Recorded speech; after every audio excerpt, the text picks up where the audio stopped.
আসসালামু আলাইকুম রহমতুল্লাহ। বাংলাদেশ জাতীয়তাবাদী দল সারা দেশের জেলা, উপজেলা, মহানগর, পৌরসভা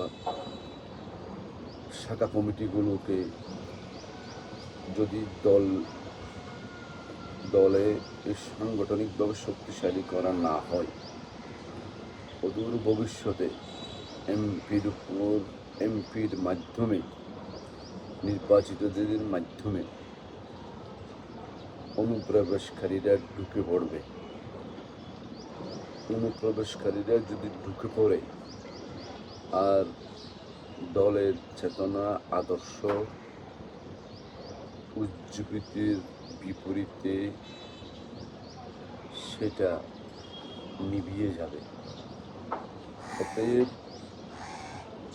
নির্বাচিতদেরকে দলের প্রতি দায়িত্বশীল যেন আচরণ করে দলকে সর্বতভাবে সর্বোচ্চ মর্যাদা দেয়, দলের প্রতি যেন আস্থা ধরে রাখে এবং প্রতিটা নির্বাচনী এলাকায় দলের নেতাকর্মীদেরকে যথাযথভাবে গুরুত্ব দেওয়া হয় এবং নেতাকর্মীদেরকে যদি ইজ্জত দেওয়া না হয়, নেতাকর্মীদেরকে সাংগঠনিক দায়িত্ব যদি দেওয়া না হয়, অনুপ্রবেশকারীরা ঢুকে উই ফুকা ছাড় ফুকার মতো দলকে খেয়ে ফেলবে।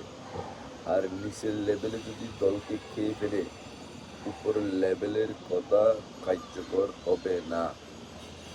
অনলাইন অফলাইন দুইটা জায়গায় যদি দলের নেতাকর্মীদেরকে সুসংগঠিত না করা হয়, তাহলে জনাব তারেক রহমানের যে দেশ গড়ার লক্ষ্য নিয়ে যে কর্মকাণ্ডগুলো করছেন, সেই কর্মকাণ্ডগুলো প্রসারে বাস্তবে রূপ দেওয়া অনেক কঠিন হবে।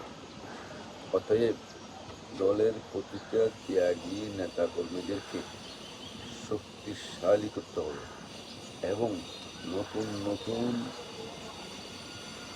ছাত্র জনতা থেকে দলের মধ্যে মেধাবী যেসব ছাত্র জনতা ইতিমধ্যে আমাদের সামনে দৃশ্যমান হয়েছে, তাদেরকে দলের মধ্যে জায়গা করে দিতে হবে। কাজ করার জন্য তাদেরকে স্পেস দিতে হবে।